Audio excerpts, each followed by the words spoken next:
여러분, 잠깐만요. 지금 이 순간에도 전국 수만 곳의 고깃집에서 벌어지고 있는 일이 있습니다. 뜨거운 철판 위에서 지글지글 구워지는 삼겹살, 그 옆에서 바삭하게 타들어가는 마늘, 그리고 기름에 흠뻑 젖은 상추 한 장에 고기를 올려 한 입 가득 베어무는 모습들 말이죠. 이런 장면이 익숙하신가요? 당연히 그럴 겁니다. 이것은 우리나라 사람들의 가장 일상적인 식사 풍경 중 하나니까요. 하지만 여기서 질문을 하나 던져보겠습니다. 정말로 이것이 건강한 식사일까요? 대부분의 사람들이 당연히 건강하지 라고 답할 겁니다. 마늘은 몸에 좋다고 하고 채소를 함께 먹으니 균형 잡힌 식사라고 생각하죠. 하지만 제가 오늘 여러분에게 들려드릴 이야기를 들으신다면 아마 내일부터는 고깃집에서 주문하는 방식이 완전히 달라질 것입니다. 특히 60대 이후 분들에게는 더욱 중요한 이야기입니다. 젊을 때와는 달리 우리 몸의 소화 기능이 예전만 못하고 혈압이나 혈당 관리가 더욱 중요해지는 나이이기 때문입니다. 또한 신진대사가 느려지면서 같은 양의 음식을 먹어도 체중이 늘기 쉽고 각종 성인병의 위험이 높아지는 시기이기도 합니다. 나이가 들수록 우리 몸에서 일어나는 변화들을 먼저 살펴보겠습니다. 60대에 접어들면서 우리 몸은 여러 가지 변화를 겪게 됩니다. 위산 분비가 줄어들어 소화가 어려워지고 침샘의 기능이 떨어져 음식을 씹고 삼키는 것도 예전만 못하게 됩니다. 또한 간 기능이 약해져서 알코올이나 기름진 음식을 처리하는 능력이 현저히 떨어지게 됩니다. 혈관도 탄력을 잃어가면서 혈압이 오르기 쉬워지고 콜레스테롤 수치도 높아지기 쉽습니다. 이런 상황에서 잘못된 식습관을 계속 유지한다면 건강에 심각한 문제가 생길 수 있습니다. 마늘에 대한 우리의 믿음부터 살펴보죠. 한국인이라면 누구나 어릴 때부터 들어왔을 것입니다. 마늘은 몸에 좋다. 마늘 많이 먹으면 감기 안 걸린다. 마늘이 항암 효과가 있다. 맞습니다. 이 모든 것이 사실입니다. 마늘 속에는 알리신이라는 마법 같은 성분이 들어 있습니다. 이 알리신은 강력한 항산화 작용을 하며 우리 몸의 염증을 줄여주고 면역력을 높여줍니다. 심지어 세균이나 바이러스와 싸우는 데에도 탁월한 효과를 보입니다. 특히 60대 이후 분들에게 마늘의 효능은 더욱 중요합니다. 알리신은 혈액순환을 개선하고 혈압을 안정시키는 데 도움을 줍니다. 또한 콜레스테롤 수치를 낮추고 혈전 생성을 방지하는 효과도 있어 심혈관 질환 예방에 매우 유용합니다. 하지만 여기서 중요한 함정이 있습니다. 바로 어떻게 먹느냐입니다. 지금 이 순간에도 전국의 고깃집에서 수백만 명의 사람들이 똑같은 실수를 반복하고 있습니다. 특히 60대 이후 분들에게는 이런 실수가 더욱 치명적일 수 있습니다. 첫 번째 실수 생마늘을 과도하게 섭취하는 것입니다. 삼겹살과 함께 생마늘을 한 접시 가득 먹는 모습 흔히 볼 수 있죠. 하지만 생마늘의 알리신은 매우 자극적입니다. 특히 기름진 고기와 함께 많은 양의 생마늘을 먹게 되면 위벽이 심하게 자극받습니다. 60대 이후에는 위벽이 더욱 약해지고 위산 분비도 줄어들어 있는 상태입니다. 이런 상황에서 자극적인 생마늘을 과도하게 섭취하면 위염이나 위궤양을 유발할 수 있습니다. 실제로 응급실에는 고기를 먹고 난 후 심한 위통을 호소하는 환자들이 종종 내원합니다. 이들 중 상당수가 60대 이후 분들이며 공통점은 무엇일까요? 바로 생마늘을 과도하게 섭취했다는 것입니다. 한 65세 남성의 경우 평소 생마늘을 즐겨 드시던 분이었는데 어느 날 고깃집에서 생마늘을 평소보다 많이 드신 후 심한 복통과 함께 토열 증세를 보였습니다. 병원에서 검사한 결과 급성 위염으로 진단되었고 일주일간 입원 치료를 받아야 했습니다. 두 번째 실수 마늘을 태우도록 굽는 것입니다. 고깃집에서 마늘을 구울 때를 생각해 보세요. 대부분의 사람들이 마늘을 센 불에 오래 두어 까맣게 태우죠. 바삭바삭해서 맛있다며 탄 마늘을 즐겨 먹습니다. 하지만 이것이 얼마나 위험한 행동인지 알고 계신가요? 마늘이 탄 상태로 변하면 아크릴 아마이드라는 발암물질이 생성됩니다. 세계보건기구 WHO에서 발암 가능 물질로 분류한 바로 그 물질입니다. 특히 60대 이후에는 세포 재생 능력이 떨어지고 면역력이 약해지면서 발암물질에 대한 저항력이 크게 감소합니다. 젊을 때는 큰 문제가 없었던 것들이 나이가 들면서 심각한 건강 문제로 이어질 수 있습니다. 그렇다면 마늘을 어떻게 먹어야 할까요? 가장 중요한 것은 타이밍입니다. 마늘을 다진 후 바로 조리하지 마세요. 최소 10분 정도 공기 중에 두세요. 이렇게 하면 알리신이 더 많이 생성됩니다.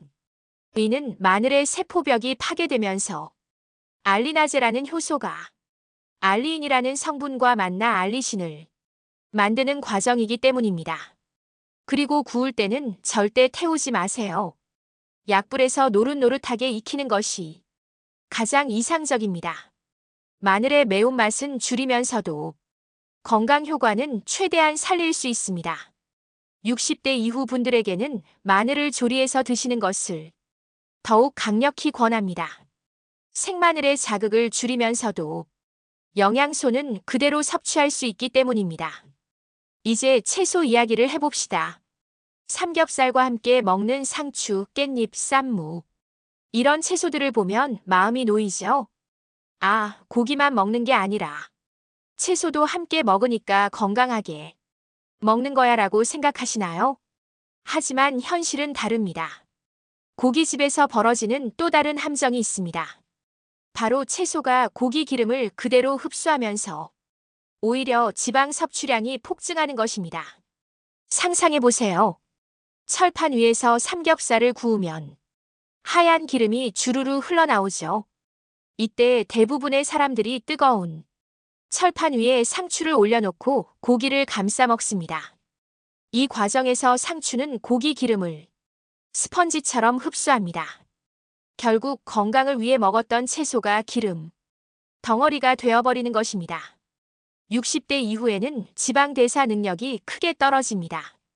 젊을 때는 기름진 음식을 먹어도 빠르게 분해되고 배출되었지만 나이가 들면서 간 기능이 약해지고 담즙 분비도 줄어들어 지방을 제대로 처리하지 못하게 됩니다. 이로 인해 혈중 콜레스테롤 수치가 높아지고 중성 지방이 증가하며 결국 심혈관 질환의 위험이 크게 높아집니다. 실제로 60대 이후 심근경색이나 뇌졸중 환자들의 상당수가 잘못된 식습관과 관련이 있다는 연구 결과가 있습니다. 채소는 생으로 먹는 것이 가장 좋습니다. 비타민과 항산화 성분이 열에 의해 파괴되지 않기 때문입니다.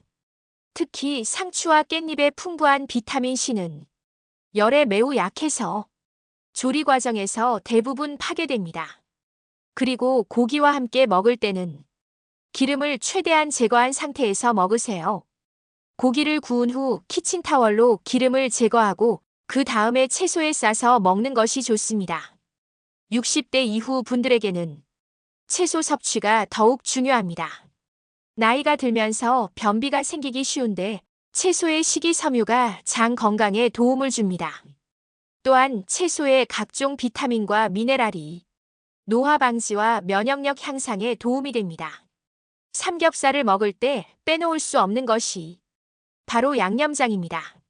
쌈장, 소금장, 참기름장. 이런 양념들이 맛을 더해주죠. 하지만 이것들의 공통점이 무엇인지 아시나요? 바로 엄청난 양의 나트륨입니다. 한국인의 하루 나트륨 권장량은 2000mg입니다. 그런데 고깃집에서 한 끼 식사로 섭취하는 나트륨이 얼마나 될까요? 놀랍게도 하루 권장량의 2배에서 3배에 달합니다. 이런 식사를 일주일에 2~3번 반복한다면 여러분의 혈압은 서서히 올라갈 것이고 신장에는 부담이 누적될 것입니다. 특히 60대 이후에는 나트륨 섭취에 더욱 주의해야 합니다. 나이가 들면서 신장 기능이 떨어져 나트륨 배출 능력이 감소하고 혈관 탄력성이 떨어져 고혈압 위험이 높아집니다. 고혈압은 침묵의 살인자라고 불립니다. 특별한 증상 없이 진행되다가 어느 날 갑자기 심근경색이나 뇌졸중으로 이어질 수 있기 때문입니다. 실제로 60대 이후 사망 원인 1위가 심뇌혈관 질환인데 이 중 상당수가 고혈압과 관련이 있습니다. 고기를 굽는 과정에서도 문제가 생깁니다. 특히 센 불에서 고기를 태우듯이 구우면 헤테로사이클릭 아민이라는 발암물질이 생성됩니다. 이 물질은 동물 실험에서 암을 유발하는 것으로 확인되었습니다. 인간에게도 같은 영향을 미칠 가능성이 높습니다. 60대 이후에는 암 발생률이 급격히 증가합니다. 이는 면역력 저하와 함께 오랜 기간 축적된 발암물질의 영향 때문입니다. 따라서 일상적인 식사에서 발암물질 노출을 최소화하는 것이 매우 중요합니다. 그렇다면 어떻게 해야 삼겹살을 건강하게 먹을 수 있을까요? 답은 의외로 간단합니다. 조리 방법과 먹는 방법을 조금만 바꾸면 됩니다. 먼저 마늘부터 시작해 보겠습니다. 마늘을 건강하게 먹는 방법은 다음과 같습니다. 마늘을 다진 후 10분 기다리세요. 이 시간 동안 알리신이 더 많이 생성됩니다. 그리고 약불에서 노릇하게 구우세요. 절대 태우지 마세요. 탄 마늘에서 나오는 발암물질보다는 약간 덜 바삭한 마늘이 훨씬 건강합니다. 또한 적당량만 섭취하세요. 아무리 몸에 좋다고 해도 과도한 섭취는 위에 부담을 줍니다. 60대 이후에는 한 끼의 마늘 한두 쪽 정도가 적당합니다. 마늘을 먹을 때는 우유나 요구르트를 함께 드시는 것도 좋습니다. 유제품의 단백질과 지방이 마늘의 자극을 완화시켜줍니다. 채소를 활용하는 방법도 중요합니다. 가능한 한 생채소로 먹으세요. 열에 조리된 채소보다는 신선한 생채소가 영양소 손실이 적습니다. 다양한 종류의 채소를 준비하는 것도 좋습니다. 상추, 깻잎뿐만 아니라 양파, 오이, 파프리카 등을 함께 준비하면 더 많은 영양소를 섭취할 수 있습니다. 60대 이후에는 특히 양파를 많이 드시는 것을 권합니다. 양파의 퀘르세틴 성분은 혈관 건강에 도움이 되고 혈압을 안정시키는 효과가 있습니다. 고기 기름을 제거한 후 먹는 것도 중요합니다. 고기를 구운 후 키친타월로 기름을 제거하고 그 다음에 채소에 싸서 먹으세요. 이렇게 하면 불필요한 지방 섭취를 줄일 수 있습니다. 채소 양을 고기보다 많이 먹으려고 노력하세요. 60대 이후에는 이상적인 비율이 채소 80%, 고기 20% 정도입니다. 젊을 때보다 고기 비율을 줄이고 채소 비율을 늘리는 것이 건강에 좋습니다. 양념장은 최소한으로 사용하세요. 쌈장이나 소금장 대신 식초나 레몬즙을 활용하는 것도 좋은 방법입니다. 산성 성분이 고기의 소화를 돕고 나트륨 섭취를 줄여줍니다. 60대 이후에는 소화 능력이 떨어지므로 소화를 돕는 음식들을 함께 드시는 것이 좋습니다. 무 같은 경우 소화 효소가 풍부해 고기 소화에 도움이 됩니다. 가능하다면 집에서 저염 양념장을 만들어 가져가세요. 된장에 다진 마늘과 파 약간의 참기름을 넣어 만든 양념장은 시판 쌈장보다 나트륨 함량이 훨씬 낮습니다. 고기를 구울 때는 중불 이하에서 천천히 구우세요. 센 불에서 급하게 구우면 발암물질이 생성될 위험이 높습니다. 탄 부분은 반드시 제거하고 먹으세요. 겉은 바삭하고 속은 촉촉한 상태가 가장 이상적입니다. 한 번에 너무 많이 굽지 마세요. 고기가 오래 열에 노출되면 영양소가 파괴되고 유해 물질이 생성될 수 있습니다. 60대 이후에는 고기 섭취량도 조절해야 합니다. 젊을 때처럼 2-3인분을 혼자 드시는 것보다는 1인분 정도가 적당합니다. 대신 단백질 보충을 위해 두부나 계란 등을 함께 드시는 것을 권합니다. 실제 사례를 하나 들려드리겠습니다. 제가 만난 68세 김 씨의 이야기입니다. 이분은 일주일에 4-5번씩 고깃집을 다니셨습니다. 매번 삼겹살 2인분에 생마늘 한 접시, 쌈장을 듬뿍 발라서 드셨죠. 평소 건강하다고 자신하시던 김 씨는 어느 날 갑자기 가슴이 답답하고 숨이 차는 증상을 느꼈습니다. 병원에서 검사한 결과 혈압이 180에 110까지 올라가 있었고 콜레스테롤 수치도 정상의 2배를 넘어서 있었습니다. 의사는 즉시 약물 치료를 시작했지만 김 씨는 약물 치료와 함께 식습관 개선을 병행하기로 결심했습니다. 먼저 고기 섭취를 일주일에 2번으로 줄였습니다. 그리고 마늘은 생으로 먹지 않고 반드시 익혀서 드셨습니다. 양념장 사용도 크게 줄이고 대신 신선한 채소를 많이 드시기 시작했습니다. 3개월 후 김 씨의 혈압은 15,090으로 떨어졌습니다. 콜레스테롤 수치도 정상 범위에 근접했습니다. 6개월 후에는 혈압이 13,080으로 안정화되었고 의사는 약물 용량을 절반으로 줄였습니다. 1년 후 김 씨는 건강한 식습관을 완전히 몸에 익히게 되었고 혈압약 없이도 정상 혈압을 유지할 수 있게 되었습니다. 더 놀라운 것은 체중이 8kg 감소했고 당뇨 전 단계였던 혈당 수치도 정상으로 돌아왔다는 것입니다. 이런 변화는 개인에게만 국한되지 않습니다. 한 가족의 식습관이 바뀌면 온 가족의 건강이 달라집니다. 특히 60대 이후 부모님의 식습관 변화는 자녀들에게도 큰 영향을 미칩니다. 자녀들이 부모님의 건강한 식습관을 보고 배우게 되면서 온 가족이 함께 건강해질 수 있습니다. 60대 이후에는 정기적인 건강검진도 매우 중요합니다. 혈압, 혈당, 콜레스테롤 수치를 정기적으로 체크하고 식습관과 연관해서 관리하는 것이 필요합니다. 또한 운동도 함께 병행하는 것이 좋습니다.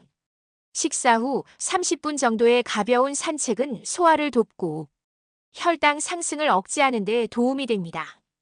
오늘 여러분에게 들려드린 이야기의 핵심은 무엇일까요? 바로 알고 먹는 것의 중요성입니다. 같은 삼겹살 한 점이라도 어떻게 조리하고 무엇과 함께 먹느냐에 따라 독이 될 수도 있고 약이 될 수도 있습니다. 특히 60대 이후에는 이런 차이가 더욱 크게 나타납니다. 건강은 멀리 있는 것이 아닙니다.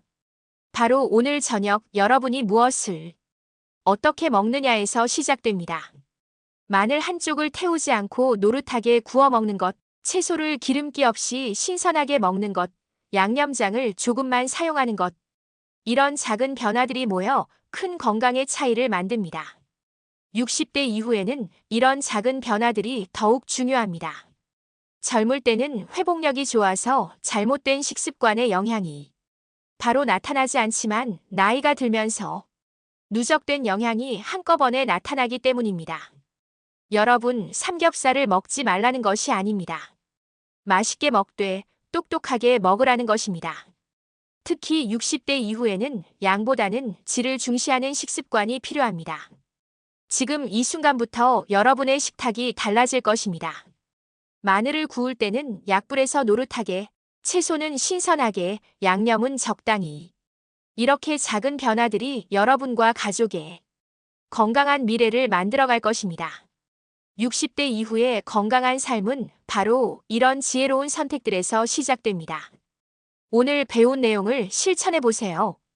분명히 차이를 느끼실 수 있을 것입니다. 건강한 식사는 지식에서 시작됩니다. 그리고 그 지식은 여러분의 남은 인생을 더욱 건강하고 활기차게 만들어줄 것입니다. 오늘부터 시작해 보세요. 알고 먹는 삼겹살의 진짜 맛을 느껴보세요. 건강한 60대, 70대를 위한 첫걸음이 바로 여기서 시작됩니다. 영상이 좋으셨다면 구독과 좋아요 꼭 부탁드립니다. 여러분의 도움이 영상을 만들어가는데 큰 힘이 됩니다.